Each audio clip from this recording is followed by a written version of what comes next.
আসসালামু আলাইকুম প্রিয় ভিউয়ার্স, বিদ্যুৎ কাদের আরো একটি নতুন ভিডিওতে আপনাদের সবাইকে স্বাগত। আজকের ভিডিওতে আমরা আলোচনা করব গ্রামে বসে আপনি কিভাবে ব্যবসা করতে পারেন। অর্থাৎ গ্রামে বসে ব্যবসা করা যে এমন তিনটি আইডিয়া নিয়ে আমরা আলোচনা করব, যে তিনটি আইডিয়া আপনি যদি ঠিকঠাক মতো ফলো করেন তাহলে আপনি খুব সহজে গ্রামে বসে একটা স্বাবলম্বী ব্যবসা পরিচালনা করতে পারবেন, যা দিয়ে আপনি নিজের খরচ এবং সাংসারিক খরচও চালাতে পারবেন। তো পুরো ভিডিওটি দেখলে আপনি বুঝতে পারবেন কিভাবে খুব সহজের মধ্যে এবং অল্প পুঁজিতে আপনি এই ব্যবসাটা শুরু করতে পারবেন। তো পুরো ভিডিওটি দেখতে থাকুন। চলে আসছি ইন্ট্রো পরে। আসসালামু আলাইকুম ভিউয়ার্স। ধরুন আপনার কাছে 10 থেকে 50 হাজার টাকার মতো একটা অ্যামাউন্ট আছে। এটা খুব বেশি বড় না, আবার একদম সামান্যও না। এই টাকা দিয়ে আপনি চাইলে বড় পরিসরে বা বড় মার্কেটে বা দোকান নিয়ে বা কোনো ধরনের বড় ব্যবসা হয়তো আপনি করতে পারবেন না। কিন্তু আজকে আমরা যে তিনটি ব্যবসা আলোচনা করব, সেই তিনটার মধ্যে যেকোনো একটা আপনি শুরু করতে পারবেন।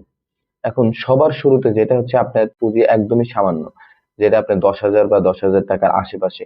তো সেই অবস্থা নিয়ে আপনি কি ধরনের ব্যবসা শুরু করতে পারেন? তার মধ্যে একদম শুরুতেই থাকবে আপনার যদি নিজস্ব বাড়িতে আপনার নিজস্ব হয় বা বাড়ির উঠান থাকে বা আপনার বাড়ির পাশে নদী বা পুকুর থাকে, সেক্ষেত্রে আপনি হাঁস বা মুরগির ব্যবসা করতে পারেন বা মুরগি পালন করতে পারেন। ব্যবসা বলতে মূলত আমরা এটাকে পালন করাকেই বোঝাচ্ছি। যেমন আপনি 10,000 টাকা দিয়ে 5,000 টাকার বা 3 থেকে 4 হাজার টাকার কিছু হাঁসের বাচ্চা কিনলেন বা মুরগির বাচ্চা কিনলেন, বা একদম ছোটগুলো না, যদি পারেন হাট থেকে মাঝারি আকারের যেগুলো এখনো খাওয়ার উপযুক্ত হয় নাই বা আহ, জবাই করার উপযুক্ত হয় নাই বা মাংসর উপযুক্ত হয় নাই, সেই ধরনের মুরগি বা হাঁস আপনি কিনলেন, যাতে আপনার রোগ বালাইয়ের আশঙ্কাটা দূর থাকে। তো সুস্থ সবল হাঁস যদি আপনি একটা মাঝারি মানের বা ছোট মানের একটা কিনে কয়েকটা হাঁস আপনি কেনেন 3 থেকে 4 হাজার টাকার মধ্যে, এবং 3 থেকে 4 হাজার টাকার মধ্যে আপনি মুরগি কেনেন, তাহলে মোটামুটি 6 থেকে 8 হাজার টাকার মধ্যে আপনি কিন্তু হাঁস মুরগি দুইটাই হয়ে যাচ্ছে। সেটা পাঁচটা পাঁচটা হতে পারে বা দশটা দশটা হতে পারে, সেটা আপনি কত কমে কিনতে পারছেন সেটা আপনার উপর ডিপেন্ড করবে। তো কেনার পর বাকি যে 2,000 টাকা থাকলো, এগুলো দিয়ে আপনি চাইলে আপনার যদি আহ একদম আশেপাশে খুবই মানে বিস্তীর্ণ ভূমি বা খাবার দাবারের জায়গা বা চলাফেরার জায়গা কম থাকে, সেক্ষেত্রে আপনি মুরগির জন্য কিছু ফিড কিনতে পারেন বা হাঁসের জন্য কিছু ফিড কিনতে পারেন। নর্মালি হাঁস এবং মুরগি এদের জন্য অতিরিক্ত গ্রামে বসে অতিরিক্ত কোনো খাবার দিতে হয় না। এরা আশেপাশে থেকে বিভিন্ন জায়গা থেকে নিজেরাই খাবার সোর্সিং করে খেয়ে থাকে। তারপর আপনি অতিরিক্ত কিছু খাবার তাদের জন্য পুষ্টির জন্য আপনি কিনে রাখতে পারেন। এটা 1 থেকে 2 হাজার টাকার মধ্যে কিনবেন, অথবা আপনি এই 2,000 টাকা দিয়ে তাদের জন্য বাসস্থানের ব্যবস্থা করবেন। সেটা হতে পারে ছোট খোপ বলি আমরা, এলাকার ছোট একদম খাঁচা টাইপের, যেগুলা একটু খোলামেলা টাইপের রাখবেন, যাতে এমন খোলামেলা না যে আপনার শিয়াল বা বেজি বা অন্যান্য হিংস্র প্রাণী তাদেরকে আঘাত করতে পারে, এই টাইপের না। তো এমন ভাবে রাখবেন যেন তারা সেখানে ভালোভাবে বাস করতে পারে, এবং পাশে পুকুর থাকলে হাঁসগুলো যেন পুকুরে বা নদীতে যাইতে পারে এবং তারা তাদের মতো থাকতে পারে। শুধু সন্ধ্যা এবং সকালে যখন হাঁস বা মুরগিগুলো বের হবে তখন, আর যখন বাড়িতে ফিরবে তখন আপনি কিছুটা খাবার নিজে থেকে তাদেরকে প্রোভাইড করবেন। তো এটা করলে দেখা যাবে খুব অল্প সময়ের মধ্যে তারা কিন্তু দ্রুত বর্ধন করবে। অর্থাৎ তারা আপনি যদি আজকে 200 টাকা করে কেনেন, পরবর্তীতে তারা যখন 1.5 কেজি থেকে 2 কেজি হয়ে যাবে, তখন কিন্তু এটা আপনি 700-800 টাকা পর্যন্ত আপনি বিক্রি করতে পারবেন। তো এটা হচ্ছে একটা। 2 নম্বরে যেটা আপনার আপনার কাছে পুঁজি আছে আহ এর থেকে একটু বেশি, অর্থাৎ আপনার 15 থেকে 20 হাজার টাকা বা 20 থেকে 30 হাজার টাকার মতো একটা পুঁজি আছে, এই টাইপের একটা অ্যামাউন্ট হলে আপনি কি করতে পারেন? এই টাইপের একটা অ্যামাউন্ট হলে আপনি খুব সহজে, যদি জায়গা একটু বেশি থাকে, তাহলে আপনি নার্সারি করতে পারেন। বিশেষ করে ফল ও ফুলের যে গাছগুলো পাওয়া যায় বিভিন্ন হাটে বাজারে কিনতে পাওয়া যায়, এছাড়া শহর কেন্দ্রিক যেসব বাজারে পাওয়া যায়, এই ধরনের গাছের আপনি নার্সারি করতে পারেন। সেটা আপনি ফলের গাছেরও করতে পারেন, যেটা এলাকা কেন্দ্রিক এবং আপনার আশেপাশে কাছে চাহিদা বাড়বে। তাছাড়া আপনি ফুলের বাগানও করতে পারেন বা ফুল ফুল গাছের নার্সারিও করতে পারেন, যেটা আপনার শহরে চাহিদাটা বেশি। বর্তমান সময়ে ঢাকা এবং ঢাকার বাইরে বিভিন্ন জায়গায় নার্সারি করার জন্য বা ফ্ল্যাটে বা ছাদ কৃষির জন্য বিভিন্ন ধরনের ফল এবং ফুলের গাছের চাহিদা দিন দিন বৃদ্ধি পাচ্ছে। তো এটা আপনি করতে পারেন। এটার প্রতি আপনি একটু যত্নশীল হতে হবে, সারাদিন একটু থাকতে হবে, দেখভাল করতে হবে। সেটা হচ্ছে কিভাবে কি করলে যাতে গাছগুলো নষ্ট না হয়, এটা করতে পারেন। তো ভিডিওর মাঝখানে আমি বলে নিই যে এই যে ব্যবসাটা করবেন, পরবর্তীতে আপনি এটা কিভাবে বিক্রি করবেন সেই সম্পর্কে আমরা বলে দেবো। তো অবশ্যই পুরো ভিডিওটি দেখতে থাকবো। আর যারা আমাদের চ্যানেলে নতুন, আমাদের চ্যানেলটি সাবস্ক্রাইব করে আমাদের পাশে থাকবেন।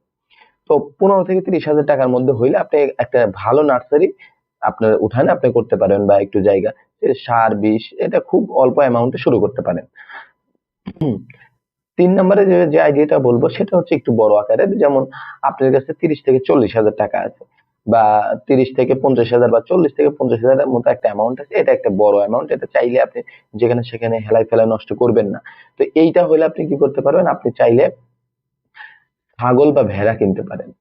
বিশেষ করে আমাদের গ্রাম অঞ্চলে অনেক আবাদি জমি আছে যেখানে ঘাস জন্মায়, এবং চরাঞ্চলের ক্ষেত্রে দেখা যায় অনাবাদি জমিতে অনেক ঘাস জন্মায়, যেখানে আবাদ হয় না, কিন্তু সেখানে চাইলে গরু ছাগল আপনি সেখানে পালতে পারেন। তো সেই সব জায়গা যদি হয়, অথবা আপনার আশেপাশে আবাদি জমি হয়, আবাদি জমির আশেপাশে যে ঘাসগুলো পাওয়া যায় সেই সেটাকে কেন্দ্র করে আপনি চাইলে আপনি ছাগল বা ভেড়া পালতে পারেন। যেমন মনে করেন আপনি 5 থেকে 10টা নিয়ে শুরু করলেন। এটা এমন টাইপের ছাগল বা ভেড়া নিবেন যেগুলো হচ্ছে ঈদকে টার্গেট রেখে কিনবেন, অর্থাৎ বিভিন্ন সাইজের গুলো কিনবেন। যেমন আহ, মা মা ছাগল বা মা ভেড়া যদি কেনেন তাহলে এমন টার্গেট নিয়ে কিনবেন যাতে রোজার ঈদের আগে তারা বাচ্চা দেয়, এবং বাচ্চা দেওয়ার পরে আপনি চাইলে তাদেরকে বিক্রি করে দিতে পারেন। এবং সেই বাচ্চাগুলোটা একটা মোটামুটি 3 থেকে 4 মাস 5 মাস লালন পালন করার পরে কুরবানি ঈদের টাইমে যেন আবার তাদেরকেও বিক্রি করতে পারেন। অর্থাৎ আপনাকে 2 ঈদকে টার্গেট রেখে আপনাকে কাজ করতে হবে। তাহলে আপনি প্রথম ঈদে, অর্থাৎ রমজানের ঈদে যখন যখন এগুলোর চাহিদা বাড়বে তখন তাদের একটা অংশকে বিক্রি করবেন, এবং কুরবানি ঈদের টাইমে অন্য একটা অংশকে বিক্রি করবেন। দুইটাই কিন্তু আপনি ঈদকে টার্গেট রেখে করতে হবে। এবং দুইটা ঈদেই মোটামুটি আপনি যদি 10টা থেকে 15টা ছাগল পালন করেন, সেক্ষেত্রে 10টা ছাগল যদি একটা ঈদে বিক্রি করেন, আরেকটা ঈদে 5টা ছাগলও বিক্রি করেন, তাহলে প্রতিটা ছাগলের মূল্য মিনিমাম 10,000 করে ধরলেও 50,000, এবং আরো বেশি হতে পারে আপনার এটা শুরুর ধাপ অনুযায়ী।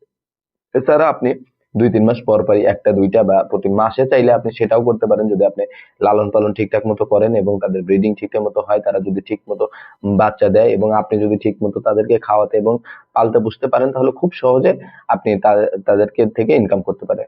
তো এইটা হচ্ছে 3 নম্বর ব্যবসা। এখন আপনি এগুলো বিক্রি করবেন কোথায়? এখন আপনি চাইলে এটা সরাসরি বাজারে বিক্রি করতে পারেন। 2 নম্বরে আপনি বিশুদ্ধ গ্রাম বা বিশুদ্ধ খাবার বা বিশুদ্ধ এই টাইপের একটা এমন একটা ওয়ার্ড ব্যবহার করবেন যেটা বুঝলেই আপনি বুঝে এটা অর্গানিক ফুড। এইটার মাধ্যমে একটা পেজ খুলবেন, এই নামে পেজ খুলে আপনি শহর এবং গ্রামে উভয় জায়গায় মার্কেটিং করবেন, যেন দেখবেন যে আপনার সরাসরি আপনার থেকে অর্ডার করে পণ্যটা পায়। অর্থাৎ গরু হোক, ছাগল হোক, অথবা আপনার চারা হোক, ফলের গাছ হোক, ফুলের গাছ হোক, এটা এমন ভাবে আপনি তাদেরকে ডেলিভারি দিবেন যাতে এটা নষ্ট না হয়। তো এটা আপনি করার মাধ্যমে আপনি খুব দ্রুত কাস্টমারের রিচ করতে পারবেন, এবং আপনার ব্যবসাটাও বড় করতে পারবেন।